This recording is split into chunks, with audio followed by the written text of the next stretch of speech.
Bonjour à tous, juste un petit mot pour vous parler de la sortie de mon ouvrage qui s'intitule Mécanique STI 2D, donc Sciences et technologies industrielles, développement durable, par la pratique, rappel de cours et exercices corrigés, donc paru en mars 2024. 200 pages, alors il est disponible sur Amazon. Le descriptif, donc cet ouvrage bien sûr se destine aux premières et aux terminales STI 2D, mais aussi aux élèves donc qui arrivent en post-baccalauréat. Donc les étudiants en première année par exemple de bachelor ou de BTS qui sont issus des filières générales, ça peut leur permettre de faciliter leur processus de remise à niveau et donc une transition, comme je disais, une transition harmonieuse vers des études supérieures exigeantes, contribuant ainsi au succès académique de chacun. Alors, cet ouvrage comporte donc une partie rappel de cours en mécanique des structures, en mécanique des fluides, en thermique et en cinématique et dynamique. Et puis la partie application comporte de nombreux exercices résolus sur les systèmes isostatiques et les systèmes triangulés. Donc si on regarde le sommaire, vous avez donc une partie rappel de cours en mécanique des structures avec les moments statiques, centre de gravité, moments quadratiques, comment on modélise les liaisons, comment on modélise les actions mécaniques, comment on fait pour isoler un système avec le principe fondamental de la statique. On a aussi ce qu'on appelle une poutre, étude des sollicitations simples et ou composées, étude des systèmes triangulés isostatiques et puis détermination de la déformée d'une poutre. La partie mécanique des fluides, c'est un petit peu des choses très générales sur l'hydrostatique notamment. La partie thermique sur le concept de transfert thermique. Et puis cinématique et dynamique, c'est un petit peu plus laconique ici, c'est mouvement d'un point matériel.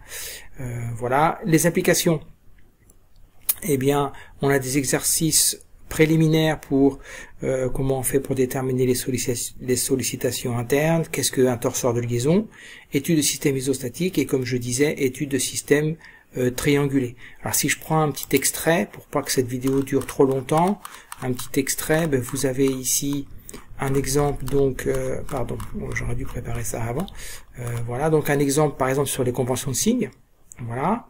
Vous avez ici un exemple sur les caractéristiques géométriques d'une section.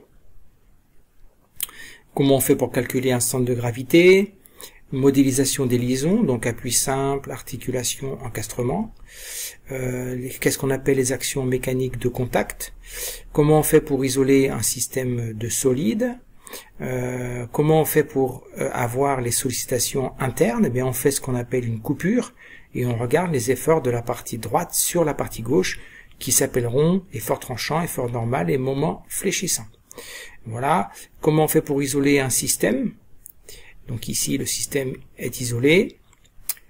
La partie mécanique des fluides, donc on parlera donc de contrainte normale, pression dans un fluide. La partie thermique, ce qu'on appelle le transfert thermique par rayonnement ou par convection, cinématique et dynamique, avec des choses un peu moins détaillées ici pour tout ce qui est cinématique et dynamique. Et puis des applications, donc beaucoup d'applications avec des exercices résolus. Ici par exemple, méthode de détermination de la déformée d'une poutre, donc vous avez à chaque fois les corrigés, avec la dérivée seconde qui est égale à mf sur i.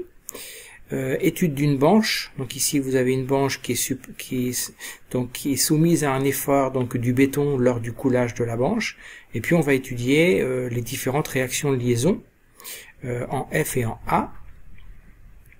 Étude d'une grue, où ici même chose, vous avez donc un système mécanique avec des actions des forces extérieures et des réactions de liaison au niveau des liaisons.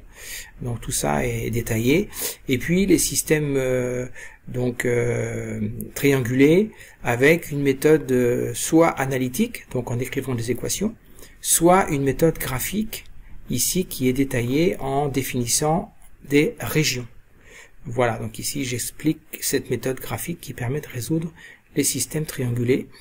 Voilà un peu pour cette présentation de cet ouvrage Mécanique STI 2D par la pratique. J'espère qu'il rendra service, puisque c'est quand même le but de tout ça, j'espère qu'il rendra service aux élèves du lycée, mais aussi aux étudiants qui viennent, comme je disais, des filières générales et puis qui ont peut-être besoin de se remettre dans le bain de tout ce qui est la mécanique.